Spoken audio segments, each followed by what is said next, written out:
So for step 25, attaching the RC mechanism units, well, we've got quite a bit of stuff to do in this step. So we need to put the servo into the chassis, so we'll probably do that first. Then we're going to place our ESC. This will be different because we don't have that. That's for the Tamiya speed controller, and the one that came in the kit was a Hobbywing 1060, so we're going to have to figure that one out. Then move down to this. We now have to put our body brace in place. So that's going to take quite a few screws. There's also this, which is going to be for the antenna, so the receiver wire coming up through there. And then we've got to attach our motor cables and put on our heat plate that goes over the motor, because that's obviously going to be hot, so that's got to go on there.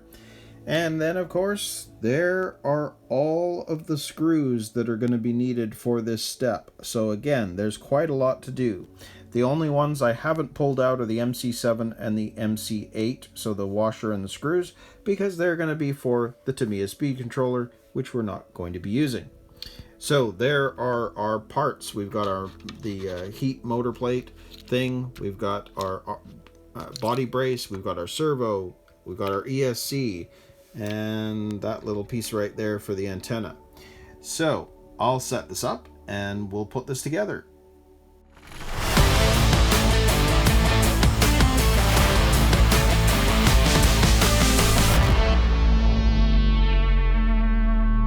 So right off the bat, let's get our servo and attach it to the chassis. So you can see that based on how this is going to go, and I'll just move these motor wires out of the way for a minute. This needs to sit down there, and this is going to sit down there and attach to our steering arms. So the first thing that needs to happen is we need to attach this, and this is going to be attached with these two MA5 tapping screws. So I'll pull those aside. So now we're going to need to put this one into here.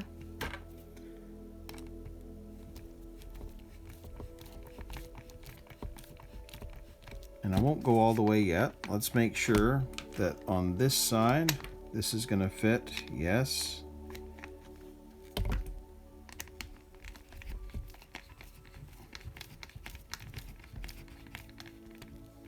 Now, I'm not going to tighten it all the way yet.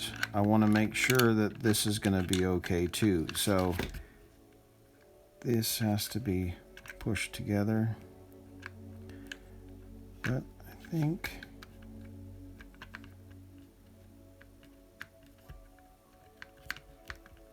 I think that's actually going to be okay. So let's just tighten this up a bit.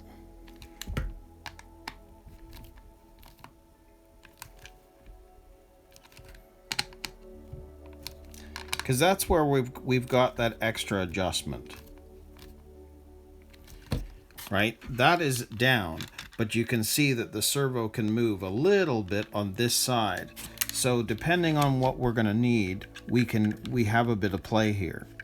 But let's attach those arms. So we need the MB2s, and the MB2s are again these two step screws. So let's pull them aside, and we're going to attach them. Now there's nothing else going into it. It's the step screw going into the arm and going into the bottom.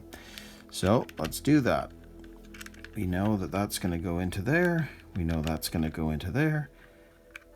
So let's screw that into place.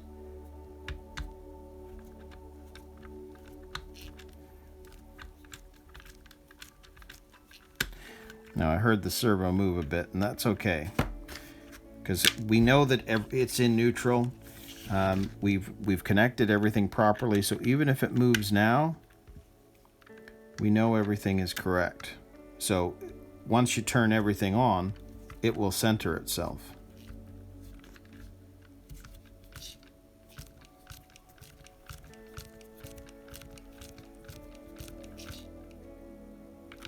Now I'm still trying to push it to stop it from, because you can hear it.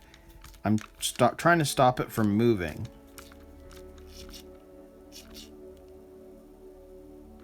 because if I don't hold it and I turn, it's just going to move everything, and it'll move the servo.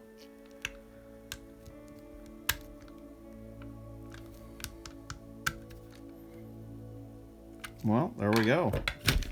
So there is the steering arm attached, and everything seems to be okay. Now you'll notice that maybe the steering might be slightly out. Doesn't matter. We can do fine tuning once we've turned everything on. But other than that, our servo is in. I'm quite happy with that. So that's great. So we'll move on to the next bit. So now we need to put our ESC into place. Now with that, I need to figure out what's going to be the best way to do it. And you'll see here that obviously we've got our wires for the motor and our battery. And if you look at the way the Tamiya speed controller was, the wires are all at the back and closest to the battery, you could say. So let's just say that we did the same thing with this. We would be looking at something like that. And that way that's going to bend back to the battery. These two will bend towards the motor. And of course our on-off switch doesn't fit down here because it's designed for a Tamiya speed controller. So you know what we're going to do with this? I'm actually going to just attach it to the side, which is what it is designed for. You can see that this can just slide into there, just like that. And now if we turn this around, I'm still going to put it down here, but it's going to be off to the side, more closely placed towards the motor, so that the on-off switch has some room, which you can see there. So I'm going to keep it to this side. And of course, they give you the double-sided tape, so that's what we're going to do. Now, I'm going to do this off camera, just because I want to make sure that I get this as far over as possible. The camera's in the way and I don't want to mess this up. So I'll do that and then I'll come back. So after telling you where I was going to place the ESC, I changed my mind once I took a closer look and started trying to place everything. And I just feel what I've done now is better. So I'll show you. They show that the wire off the servo needs to come back and around. Well, to get it out of the way, I've actually used the ESC to hold it back in a sense, because it's now in between that, so it's nicely out of the way. The on-off switch is attached, as I said I would do, but all of the on-off switch wiring I've put down here, so it's out of the way. And because the Hobbywing speed controller is smaller than the Tamiya speed controller, I decided that it was better to have this facing sideways rather than the cables at the back reaching over, because if you look at the way the motor is going to end up attaching, these cables are in the right direction already, so I would end up attaching them like that. So these are facing back rather than off to the side and bent. And it means that this still reaches the battery, whether it's, whether we place it at the front or the back, and I'm not sure which way yet. I haven't gone that far. So there's an option. But I felt this was better because also it's keeping the cables farther away from the drive shaft.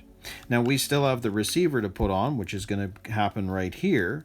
So all this is going to need to be connected, but I think with the space down here behind the servo, might be able to use this for some of that cable storage, but we'll see. But ultimately, that's how I've decided to attach the ESC. It just keeps everything out of the way. Now, the only other thing you'll notice that by not doing it, we got a big gaping hole here. So on either side, it's going to end up allowing dirt and debris.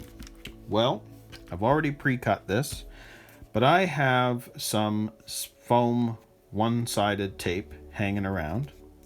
So I've cut this to size, and what we're going to do is we're just going to block off this hole by sticking this as far to the side of the chassis as possible. Move it down, stick it down,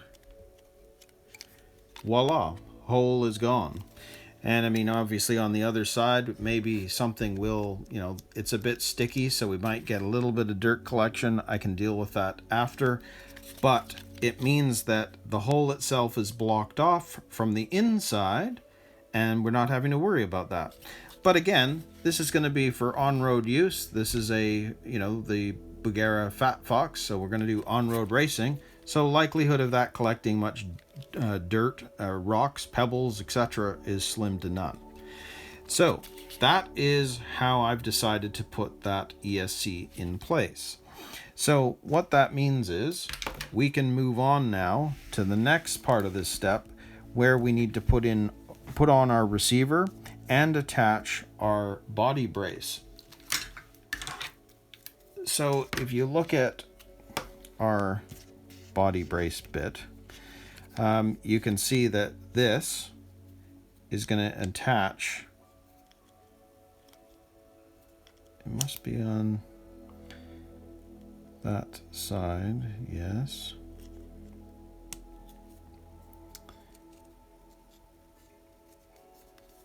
I guess that's the way it is. It's just narrower at the bottom, just like that. So this piece, D9, is going to attach to the top of that, and we're going to be attaching that by using one of our flathead MC6 screws, I think they said. Yes, that's going to go on that side.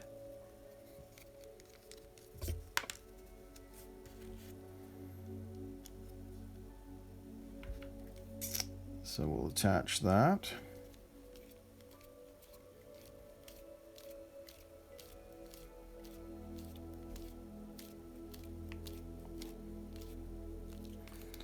There we go. That's nicely out of the way.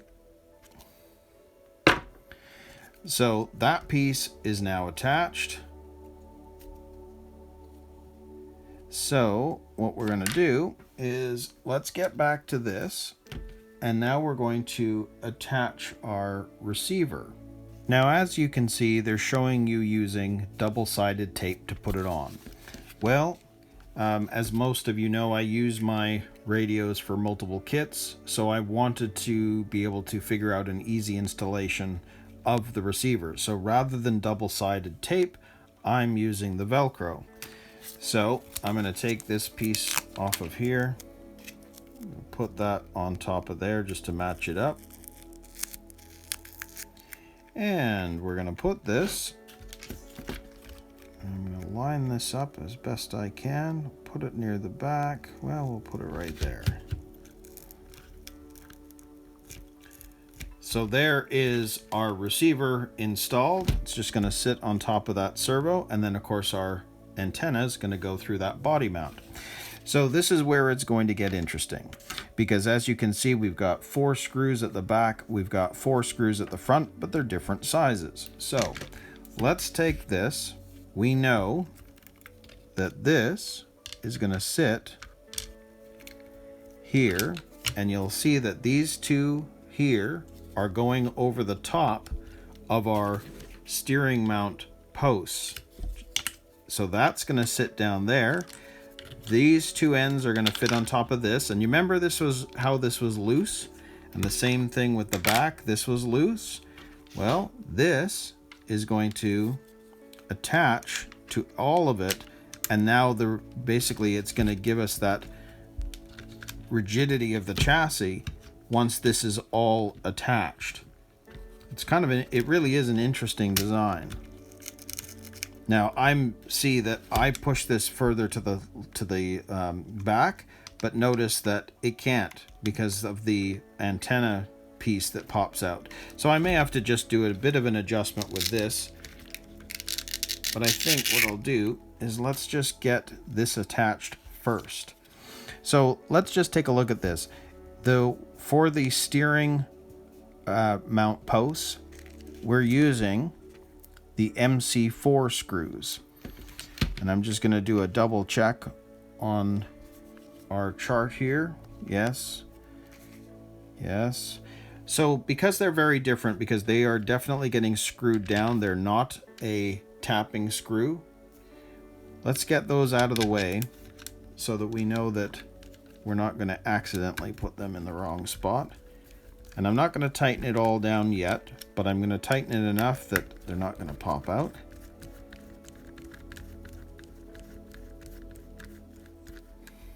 Excellent. And what's at the front? The MA1s. So if I pull this back here, the MA1s are these two tapping screws. They are the darker colored ones. Just do a double check. Yes. So we know we've got one down here and we've got one down here. So again, I'm just going to screw those in enough that they're down as far as I can go. I just want to make sure that that actually is going in correctly, which it is. So that's fine. So that's going to go into there. Just like that. On both sides. So I'm going back and forth just to make sure that there's no binding, but everything's feeling pretty good. So we've got the front done. So what do we got going on the rear? The rear, it's MC1 and MA2. So the inner ones are the MC1. So the MC1 are these little, the black tapping screws. So I'm just going to make sure that they're here and out of the way. Okay, so we've got, what is it? 2 of the MC1s, and they're going to be on the inside. So at the back, these are on the inside. So let's get this one in place.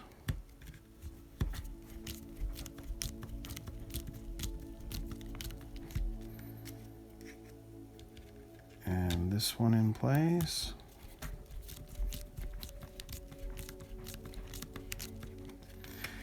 And then the back ones are MA2s. So the MA2s are the silver ones. I'm just going to do a double check there. I'll always like to make sure that it's definitely correct. Now again, these are going into that plastic piece that was at the top that wasn't solid. It just was sitting there attaching the, the upper arms, but it was never a solid piece. This body brace is what makes everything come together, and everything now will be firm. Okay, so there are the back ones. You've got the 2 screws here, 2 screws here. If I turn this around to the front, we've got the 2 non-tapping screws going into the steering mount posts and these 2 here. Now, because this is just me using the screwdriver, I'm going to tighten all this down and then we'll come back and move to the next part of the step. Okay, so I've finished screwing everything down, so both the front and the rear are nice and solid. I have to say, I really like the design of this chassis. Once this was on, you could tell that the whole thing is really, really solid. So I'm pretty impressed with it. So with that being done, we're going to move on now to this last bit of the step where we're going to put on the motor cover, which is just to keep your hands away from it. It's sort of like a little heat sink, but not really. I think it's more just for keeping, so you don't touch it and burn yourself. And we've got to replace a screw, because it says if you're going to use this, you have to take out the screw that we already used and, to attach everything. That's got to come out, and a different screw is going to be attached in its place. And then, of course, this, and there's a hot sticker that we're going to put on it as well. And then of course we're going to connect everything. So I'll set all that up and then we'll get to this last part. So again, in order to place this cover over top of the motor, they want you to replace this screw here with an MA2, which is longer. So we're going to take this one off, just like that. And you can see that the screw they want you to replace it with, which is an MA2, is quite a bit longer. So that's what we'll do. Now I've already put the sticker on, but you can see this is going to sit over top just like that. This screw is going to go down here. So we'll screw that one into place just like this. And I'm going to get this one, which is an MC5, which is a threaded one. It's not a tapping screw. That's going to go into the top.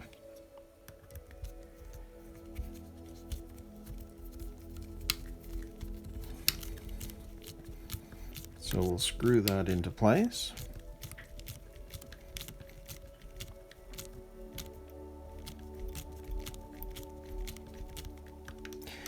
And because this isn't a tapping screw, when I get to the end, I'm just going to stop, because if you just keep turning, you're going to end up stripping something out. And this I can tighten right up because it's a tapping screw and we're going into hard plastic. So it's definitely going to give you some resistance right away. I'll do a final check on this. I'm going to back it off a bit, then come back in. Yep. So there we go. There is our motor cover, protecting it and you from getting burned, I guess. So that is on. So that means that the chassis is pretty much built and ready to go. Very, very cool. Again, I actually really like the design of this TT01E chassis. So this will be interesting to race. I can't wait. So the last thing to look at is how we're going to do cable management. And I'll show you what I've done here. So with the motor wires, I've brought it up and there's a couple of holes on the brace. So I've used one of them to use the zap strap and tie that down. So that's out of the way. And these ones are just zip tied here out of the way as well. So nothing's in the way of the drive shaft, etc. Everything is nicely out of the way.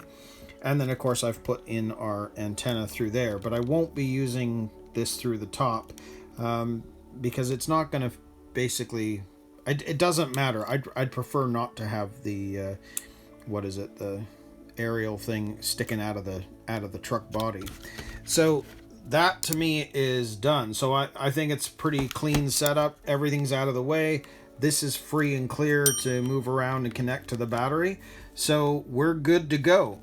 So that means that step 25 is complete. So we're going to move now on to step 26 and work on the wheel assembly.